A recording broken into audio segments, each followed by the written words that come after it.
السلام علیکم ورحمۃ اللہ وبرکاتہ۔ ساتھیو، یہ دیکھیے، یہ ہمارے وہ تعلیمی ادارے ہیں جو ہماری عزتوں کو نیلام کر رہے ہیں، برباد کر رہے ہیں، ان کی دنیا اور آخرت تباہ کر رہے ہیں۔ یہ ہر دوسرے تعلیمی ادارے کا حال ہے۔ میں اسپیسیفکلی صرف اس تعلیمی ادارے کو ہائی لائٹ نہیں کر رہا، میں صرف آپ کو دکھا رہا ہوں کہ یہ دیکھیں ہماری عزتیں کیا کر رہی ہیں۔ اور اگر یہ ویڈیوز باہر نہ آئیں تو والدین تو بیچارے یہی سمجھ رہے ہیں کہ وہاں پر بڑی تعلیم ہو رہی ہے اور وہاں پر ہماری بچیوں کی تربیت ہو رہی ہے۔ ساتھیوں، ایسا نہیں ہے، ایسا بالکل نہیں ہے۔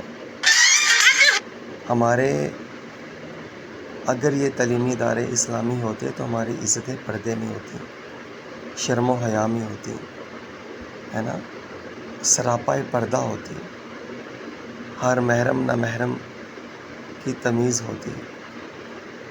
مگر یہ تعلیم نہیں، زہر ہے۔ جی ہاں ساتھیوں، بنت ہوا چمکی نہ تھی، سکول و کالج سے جب بیگانہ تھی، اب ہے شمع انجمن، پہلے چراغ خانہ تھی۔ ساتھیوں، اپنی عزتوں کو گھروں میں واپس لے آئیں۔ یہ تعلیم ہماری نسلوں کو برباد کر رہی ہے، ہمارے بچوں کو تو برباد کر ہی رہی ہے، اس تعلیم سے ہماری نسلیں بھی برباد ہوں گی۔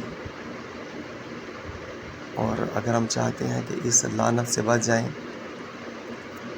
تو اپنے بچوں کو صرف دین سکھائیں، باقی سب کچھ انہیں دین سکھا دے گا۔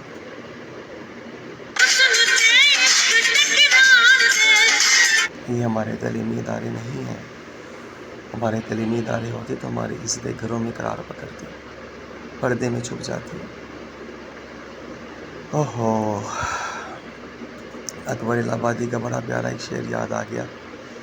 آپ فرماتے ہیں، کیا بتاؤں کیا بنیں گی علم پڑھ کے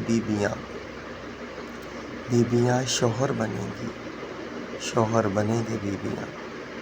آج دیکھ لیں، کوئی ادارہ ایسا بچا ہی نہیں جہاں ہماری عزت پہنچ نہیں پائی، حتیٰ کہ پڑھتے پڑھتے وہ وزیر اعظم تک بن گئی، مگر شریعت پاک کے کاغذوں میں وہ فیل ہو گئی، برباد ہو گئی۔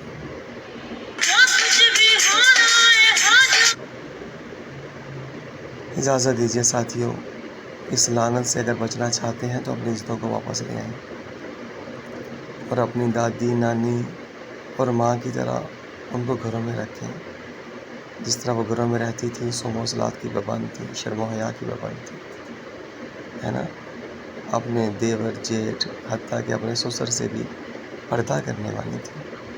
مگر آج یہ دیکھیں ہماری عزتیں غیروں کے سامنے تو ہونا درکنار پوری دنیا میں تشہیر ہو گئی۔